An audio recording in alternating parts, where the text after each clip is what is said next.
อ้าวอีนี่แล้วป้าแล้วบ่ผัวฮะกูยังบ่ป้ากูบอกมึงป้ากูบ่ป้าป้าโลดช่างกูแม่กูบ่ป้าว่ายบูจ้าบุคคลแอบมักนี่แอบมักจะตายผู้แหละบ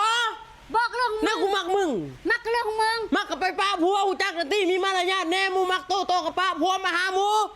ผัวกูมักกูผู้เดียวกูก็มักมึงคือกันมึงก็ไปมักคนอื่นมึงบ่เข้าใจบ่ว่ากูมักมึงบอกให้ใจตีกูมีผัวแล้วก็กูมักแล้วมึงกับป้าผัวมาหากูบ่ได้บ่ผัวกูก็มักกูคือการจ้าผัวมึงไม่ได้มักมึงดอกแต่มึงกับป้าผัวกูบอกปะเรื่องของกูก็จะบอกป้าผัวหาบ่จักบ่คนแอบมัก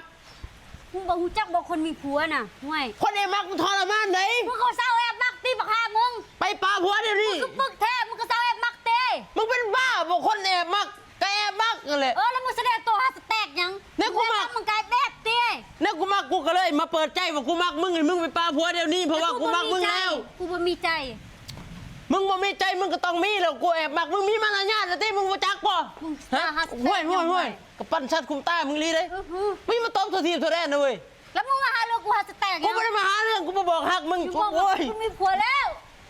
มีผัวกูก็มักกูบ่มักมึงใส่ยังหนาคือใส่จังเฮ็ดให้กูมักฮะกูล้างสบู่กีวีปอกมึงล้างสบู่กีวีบ่กูก็ใส่คือกันนี่บ่ได้เป็นสบู่กีวีเลยกูใส่เซรั่มเก็ตของมาดามก้อยแล้วก็ออกแดดด้วยมักหนาโอเคบ่แม่นเขาเอิ้นกันแดดโอเคกันแดด